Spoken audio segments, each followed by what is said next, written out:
இந்த அன்னம் சீரியல்ல இன்னைக்கு என்ன நடக்க போகுது அப்படிங்கிறத பார்க்கலாம். அன்னம் வந்து நிறைய விஷயங்கள் பண்ணணும் அப்படின்னு நினைச்சாலுமே அது எதுவுமே பண்ண முடியாம அப்படியே தான் அமைதியா உட்காந்துக்கிட்டு இருக்காங்க. ஆனா ரம்யா வந்து தான் நினைச்ச விஷயத்த கண்டிப்பா சாதிச்சே ஆகணும் அப்படிங்கிறதுக்காக பக்காவா பிளான் போட்டு நிறைய விஷயங்களை பண்ணிக்கிட்டே இருக்காங்க.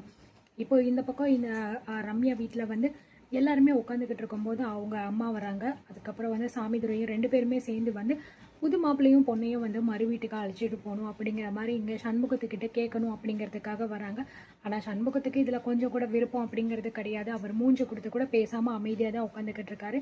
ஆனால் ரம்யா வந்து சொல்கிறாங்க, இந்த மாதிரி எங்கள் அம்மா வந்திருக்காங்க ஆண்டி, எதுக்காக வந்து அங்கிள் இப்படி வந்து மூஞ்சி கொடுத்து கூட பேசாமல் உட்காந்துக்கிட்டு இருக்காரு அப்படிங்கிற மாதிரி சொல்ல, அவர் அப்படிதாம்மா, அவருக்கு தான் இந்த கல்யாணம் பிடிக்காம தானே நடந்துச்சு.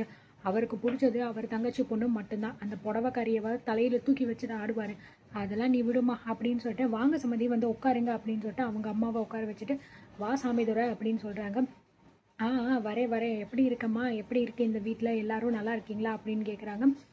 எனக்கு என்னப்பா, இந்த வீட்டில் நான் ராணி மாதிரி இருக்கேன். ஆண்டி இருக்காங்கல்ல, சரவணனும் இருக்காரு, எனக்கு இவங்க 2 பேரும் போதும் என்னை நல்லா பார்த்துக்கிறதுக்கு அப்படிங்கிற மாதிரி இங்கே ரம்யாவும் சொல்லிக்கிட்டு இருக்காங்க. அது சரிதான், என் மாப்பிள்ளை உன் கூட இருக்கும்போது உனக்கு என்னம்மா குறைச்சல, அவங்க நல்லா பார்த்துப்பாங்க அப்படிங்கிற மாதிரி இங்கே வந்து இங்கே சாமிதுரையும் வந்து சொல்லிக்கிட்டு இருக்காங்க. அதுக்கப்புறம் வந்து சரி அப்படின்னு சொல்லிட்டு எல்லாருமே டீ எல்லாம் குடிச்சு முடிச்சதுக்கப்புறம் அண்ணன் வந்து இவங்களை முறைச்சு பார்த்துக்கிட்டே இருக்கா. இதை பார்த்த சாமிதுரை, என்ன எதுக்காக இந்த பக்கம் பார்த்துக்கிட்டு இருக்க, என் பொண்ணு மேல கண்ணுன்னு வச்சிடாத அப்படிங்கிற மாதிரி வந்து சொல்ல, இந்த பக்கம் அண்ணன் வந்து உடனே திரும்பிக்கிறாங்க. சண்முகம் சொல்றாரு, இங்க பாரு, இந்த வீட்டுக்கு வந்தோமா காஃபியை குடிச்சோமா கிளம்பணுமான்னு இருக்கணும்.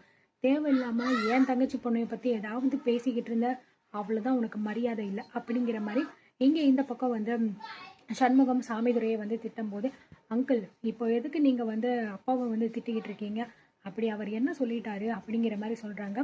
நான் யாருக்கும் எந்த பதிலும் சொல்லணும் அப்படிங்கிற அவசியம் கிடையாது, வந்தவங்க வந்த வேலையை பார்த்துட்டு கிளம்புனா போதும் அப்படின்னு சொல்லிட்டு சொன்னோடனே ரம்யாவுக்கு இங்கே பார்த்தீங்கன்னா சுளீர்னு கோவம் வந்துடுது. நம்ம பேசுகிற பேச்சு கொஞ்சம் கூட மரியாதை கொடுக்காம எப்படி பேசிக்கிட்டு இருக்காரு, இருக்கு இவங்க எல்லாத்துக்குமே ஒரு நாள் அப்படிங்கிற மாதிரி வந்து ரம்யா வந்து மனசுக்குள்ளேயே நினச்சிக்கிறாங்க.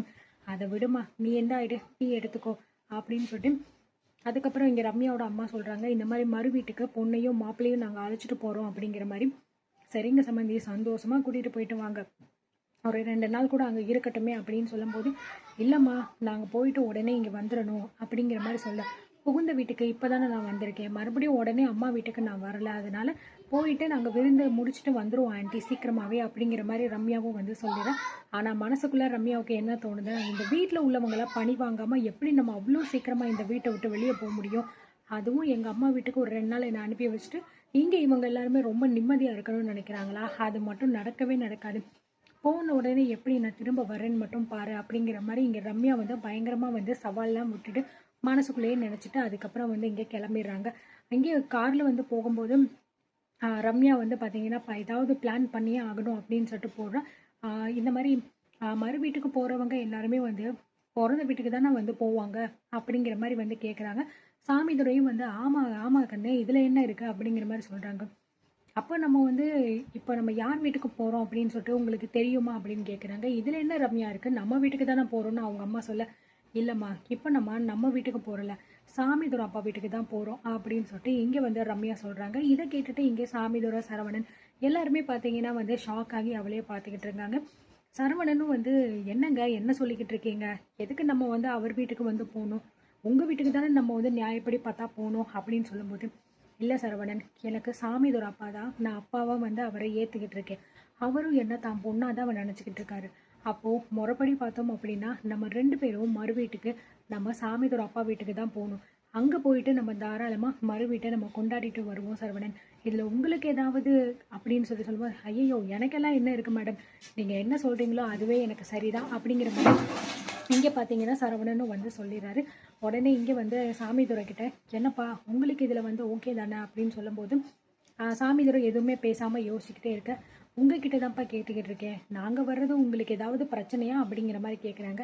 இல்லைம்மா எனக்கு எதுவும் பிரச்சனை கிடையாது, கல்யாணத்தப்போ நீ தான் என்னை கட்டி போட்டு இந்த மாதிரிலாம் வந்து பண்ணேன் அப்படின்னு சின்ன பொண்ணுக்கு தெரிஞ்சிருச்சு, அவள் வேற உன் மேலே ரொம்ப கோபத்தில் இருக்காமா, முன்னாடியே இந்த விஷயம் தெரிஞ்சிருந்தா கூட நான் ஏதாவது ஒன்று சொல்லி அவளை சமாளிச்சிருப்பேன், அதுதான் கொஞ்சம் நான் யோசிச்சுக்கிட்டு இருக்கேன் அப்படின்னு சொல்ல, அப்பா நீங்கள் எதை பற்றியும் கவலைப்படாதீங்க, உங்களோட கவலை எனக்கு என்னன்னு தெரியுது. இதை நான் பார்த்துக்கிறேன். அம்மாவை என்ன சொல்லி சமாளிக்கணும்னு எனக்கு நல்லாவே தெரியும்ப்பா. அதை நான் பார்த்துக்கிறேன் அப்படின்னு சொல்லிட்டு இங்கே வந்து பார்த்தீங்கன்னா ரம்யாவும் வந்து சொல்லிடுறாங்க. அப்படின்னா சரிதாம்மா, உன் மனசுக்கு என்ன தோணுதோ அதை நீ தாராளமாக செய்யி.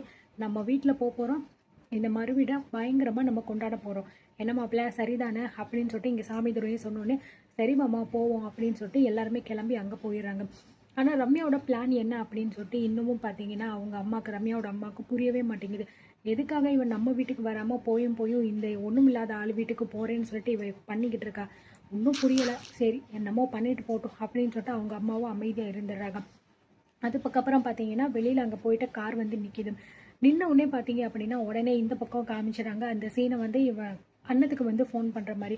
அண்ணத்துக்கு ஃபோன் பண்ணிவிட்டு ரம்யா சொல்கிறேன், இப்போ நான் எங்கே இருக்கேன்னு தெரியுமா உனக்கு, ஏதாவது கெஸ் பண்ணு அப்படின்னு சொல்லிட்டு. ஏய் இப்போ எதுக்கு தேவையில்லாமல் எனக்கு ஃபோன் போட்டு இது பண்ணிக்கிட்டு இருக்க, எனக்கு 1008 வேலை இருக்கு, உங்ககிட்ட பேசுகிறதெல்லாம் எனக்கு வந்து வேலை கிடையாது, ஃபோனை வை அப்படின்னு சொல்லி. இரு அண்ணன், அதுக்குள்ளே என்ன அவசரம், இப்போது நான் எங்கே இருக்கேன் அப்படின்னு சொல்லிட்டு நீ கேட்டேன்னா பயங்கரமாக ஷாக் ஆவ. எங்கன்னு தெரியுமா, உன் வீட்டில், நீ எந்த வீட்டில் பிறந்து வளர்ந்தியோ அந்த வீட்டில் தான் இப்போ நான் இருக்கேன் அப்படின்னு சொல்லி கேட்கும்போது, ஏய் நீ எதுக்கு அங்கே போன அப்படிங்கிற மாதிரி கேட்குறாங்க.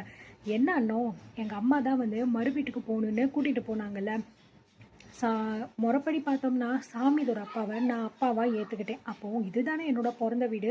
அப்போது நான் பிறந்த வீட்டுக்கு வந்து போகணும் அப்படின்னா இந்த வீட்டுக்கு தானே நான் வரணும். இது என்ன ஒரு கேள்வி அப்படின்னு ரம்யா கேட்க, என்ன சொல்லிக்கிட்டு இருக்க, உன்னை யார் அங்கே போக சொன்னது, நீ எதுக்கு அங்கே போன அப்படின்னு கேட்க, என்னன்னோ எதுவும் தெரியாத மாதிரி கேட்டுக்கிட்டு இருக்க, சாமிதோட தானே எனக்கு அப்பா, அப்போ நான் இங்கே தானே வரணும், சரியாக தானே வந்திருக்கேன் அப்படின்னு சொல்ல. இங்கே பாரு ரம்யா, எங்கள் சித்தி உன் மேலே பயங்கர கோபத்தில் இருக்காங்க.